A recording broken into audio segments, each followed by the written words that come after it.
Welcome to the 2-Minute Podcast. Today, I'm thrilled to say we have with us Eddie Kopp. He's the founder of Sugarshack Sessions. They've had so many incredibly talented artists on their show performing live acoustic music. In fact, pretty much every 2-Minute Podcast guest has been on the Sugarshack. Eddie and his team do so much for the music community. I'm so happy to have you. Welcome on the show. Thanks, dude. Stoked to be here. As an introduction, a little bit about the start and how the name came to be. Yeah, so the name, my band was practicing in this house, like right where I'm sitting, actually. And one day, one of the members walked in and said, I think it was his first time here. He said, "Hey, man, this is a sweet little Sugar Shack." And just ever since, everybody just started calling it the Sugar Shack. It was real organic. And, that's exactly what it is. It's the perfect name. This upcoming February will be our 10-year anniversary. When I moved to Bonita Springs, where the Sugar Shack is, I fell in love with video production. And obviously, my passion for music crossed into that. The band SoFlo, which is a local band to the Naples and Bonita scene at that time, said, "Hey, Ed, would you want to do a music video for us?" I said, "Let's go." I just moved into a new house. I got a real tropical back deck. The boys came over and we tracked a song and shot a video to it, and putting that band on this deck, I don't know, I just had like this vision. I think I could start a session channel here. The rest is history. How were the early days? Was there a breakthrough moment that you can remember where you realized that,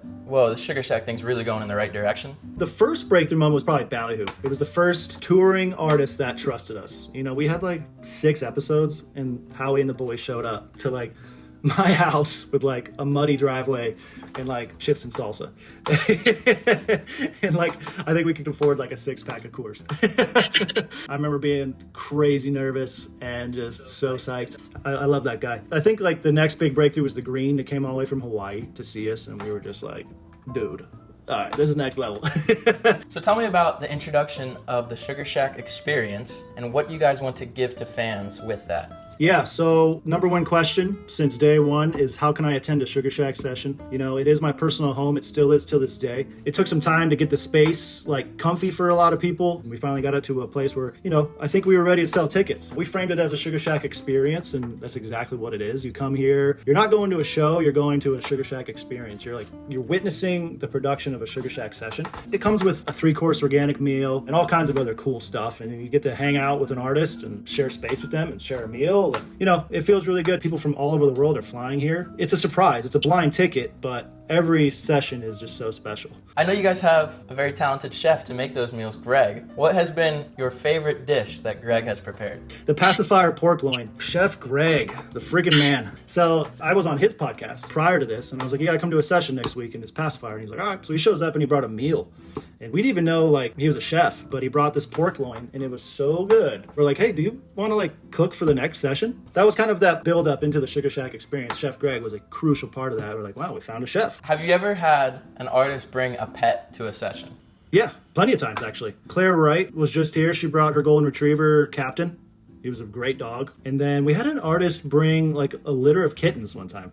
So that was cool. That makes the day better. Tell me about who really runs Sugar Shack, Mr. Nomeo, the Blue Gnome.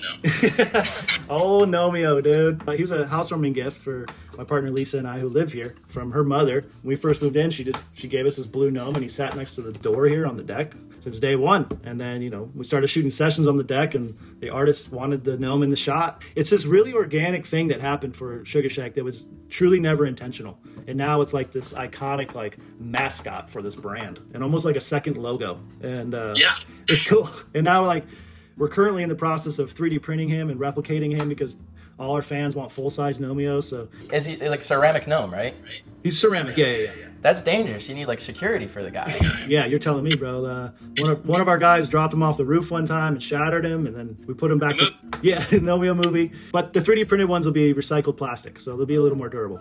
Tell me about Sugar Shack Downtown. Sugar Shack Downtown, the next chapter, bro. I am hyped on this. So we're bringing a live music restaurant concept to our hometown, Bonita Springs. 275-seat restaurant. Our venue's looking about anywhere from like 750 to 1,000 person capacity. It's currently being built. We're gonna bring like Sugar Shack community to our town. We're doing that on a small level with experiences here at the house, but now we can bring hundreds, thousands of people at a time. We're really trying to bring the feel and the emotion that you get when you show up here for a session night. There's a really, really strong sense of community when you show up here. And, a lot of people describe it as like a family that you didn't really know you had. We're excited, man. We're gonna start in Bonita, and then we're gonna take that to music cities all over.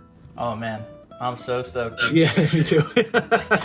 What do you most appreciate about what the years of doing Sugarshack have given you? You know, my favorite part of all this is that sense of community that this has built. Our team is a family. For me, that family vibe is very important, and having a team that's very close and wants to work together, and we all have the same intention. And I think that really makes a difference in the success of a company and of a brand. So, you know, taking that vibe and that feel from our team and letting it bleed into our audience, I think is very special to me, because I know our fans feel that is that community that this channel has built. Thank you. That was great. Appreciate you coming on. Yeah, dude. Thank you so much. Hey, everybody. This is Eddie from Sugarshack Sessions. Make sure you follow, subscribe, like, all the things for the 2 Minute Podcast. Thank you, man.